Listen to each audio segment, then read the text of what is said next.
Kalau boleh saya numpang bertanya, Pak. Bapak siapa nama? Nama saya adalah Aloysius Mariadi Sutrisno Atmoko. Baik. Dan Bapak kunjungan ke Desa Melata ini dalam rangka apa, Pak? Dalam rangka pelayanan tugas kegembalaan, melayani umat di paroki yang baru yang akan dideklarasikan di Melata ini. 10, 4, 5, 6, 7. Lapas kipa tinggi pak kebutuhan itu dan menangi pak penyakit kemarin dan mengharap kutukan. Totak garung pantan terdiri dari totak, garung, dan pantan merupakan jenis kayu yang sering digunakan untuk alat tukang atau pendatang yang akan memasuki kampung atau suatu daerah sebagai saudara, sahabat, bahkan keluarga sebagai bentuk sukacita mesra persamaan sebagai warga baru benar. Ini kasih duit nih. Rombongan Bapak Uskup disambut dengan tarian.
Dalam nama Bapa dan Putra dan Roh Kudus.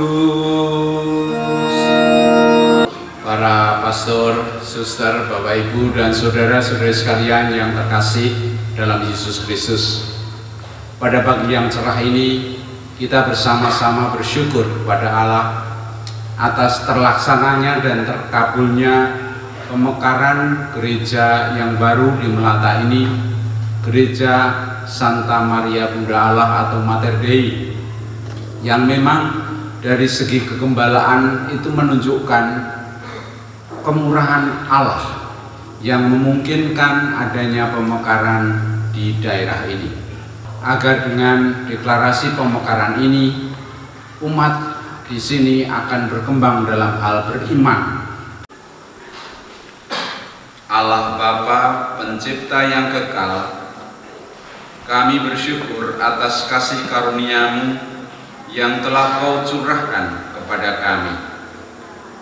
Engkau juga berkenan hadir di tengah-tengah kami. Dengan pengantaran Yesus Kristus Putra-Mu Tuhan kami, yang hidup dan berkuasa bersama dengan Dikau dalam persekutuan Roh Kudus.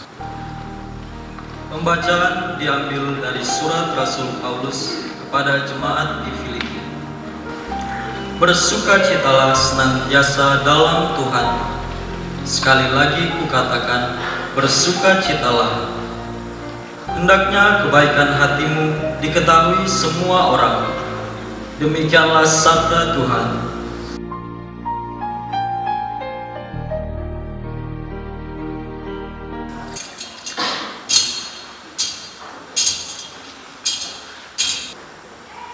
Dalam amanat perpisahannya, Yesus berkata kepada murid-muridnya, "Akulah pokok anggur yang benar, dan Bapa-Kulah pengusahanya." Para pastor, suster, Bapak Ibu dan saudara-saudari yang terkasih dalam Yesus Kristus, dengan perasaan syukur sekaligus bahagia dan gembira, pada pagi yang cerah ini kita bersama-sama berkumpul di tempat ini untuk menyaksikan, mendoakan, dan mendukung adanya pemekaran paroki dari paroki induk, paroki Raja Semesta Alam Nangabulik, dan yang sekarang ini adalah paroki Mater Dei Melaka. Suatu peristiwa iman yang tentu saja patut disyukuri karena kasih karunia Allah ini ternyata melimpah kepada Keuskupan Palangkaraya pada umumnya dan kepada gereja paroki Raja Semesta Alam pada khususnya dengan adanya pemekaran ini. Yang pertama, saya akan mencoba untuk mengajak kita merenungkan peristiwa iman pemekaran ini dari kacamata sabda Tuhan. Kemudian nanti ada beberapa catatan pastoral yang juga akan saya sampaikan dalam khotbah ini, dan yang terakhir nanti masih ada lain-lain. Yang pertama, kita dalam masa Prapaskah, dan karena itu bacaan-bacaan yang kita dengar tentu berkaitan dengan pertobatan, dengan masa pantang dan puasa, dan seterusnya. Lalu kaitannya dengan peristiwa iman ini apa? Kalau kita dengar kata yang pertama dari bacaan yang pertama tadi sudah dikatakan, bersukacitalah senantiasa dalam Tuhan. Kebaikan hatimu diketahui semua orang.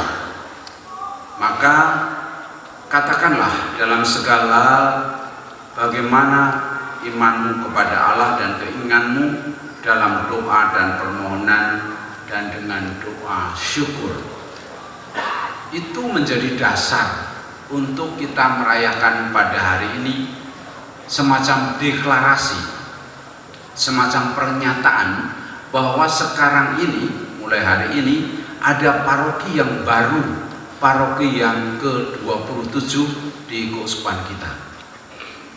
Oleh karena itu, perasaan bersukacita semakin mendapatkan tekanan dengan adanya peristiwa ini.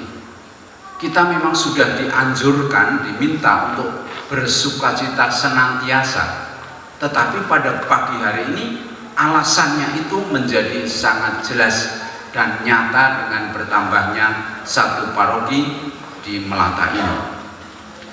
Dan karena itulah kita diajak dengan ucapan syukur dan sekaligus permohonan, dan kita diarahkan untuk senantiasa berpikir yang benar, yang mulia, yang adil, yang suci, dan semua yang manis, semua yang sedap dalam kehidupan ini. Itulah yang disebut dengan kebajikan yang patut dipuji. Dengan adanya sukacita dan kegembiraan ini, bukan kita diarahkan kepada kegembiraan dan perayaan sukacita yang duniawi.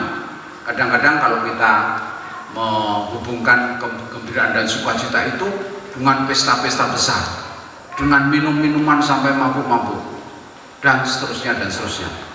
Bukan itu yang dimaksudkan. Justru dalam kegembiraan dan sukacita ini kita diarahkan untuk memikirkan hal-hal yang benar, yang mulia, yang adil, yang manis, dan juga yang menunjukkan kebajikan bagi semua orang. Itu sukacita secara rohani dan juga diwujudkan dalam kehidupan sehari-hari. Kemudian bacaan Injil mengajak kita untuk merenungkan dalam konteks keseluruhan gereja.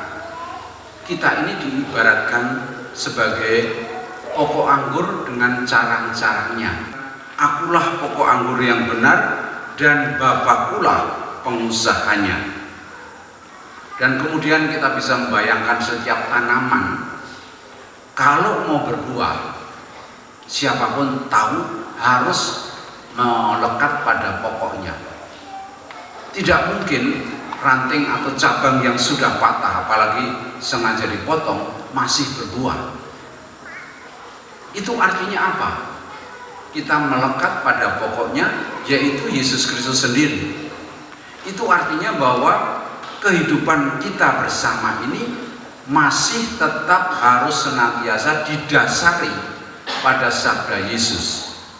Yang kedua, kita ini hidup dalam gereja Katolik. Karena itu kita juga memiliki pokok dalam arti hierarkis organisatoris.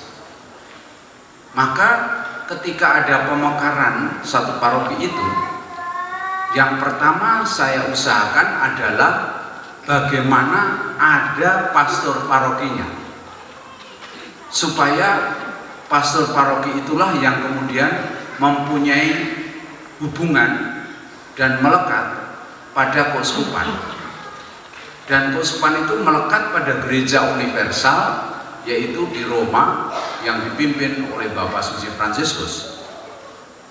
Nah, kita dalam zaman sekarang ini tidak mungkin yang bekerja di paroki itu hanya pastor saja. Oleh karena itu, hal kedua yang saya juga minta sudah dipenuhi adalah susunan dewan paroki.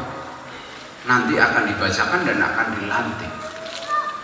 Itu menjadi hal yang utama agar pokok anggur ini senantiasa masih dilekati oleh carang-carangnya dimanapun.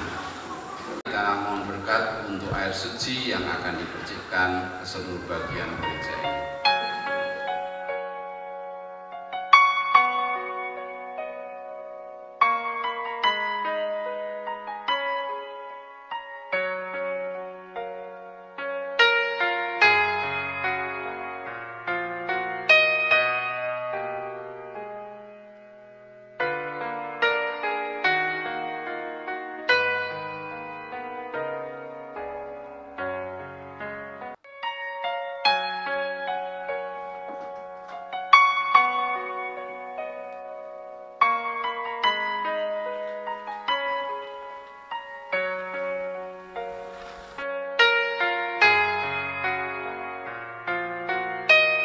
Jika kemudian hari terdapat kekeliruan dalam keputusan ini, akan ditinjau. Apakah saudara-saudari bersedia dengan sepenuh hati dan sekuat tenaga serta dengan kejujuran melaksanakan tugas sesuai dengan keperluan gereja setempat dalam kerjasama dengan para pastor dan dengan penggembalaan serta bimbingan uskup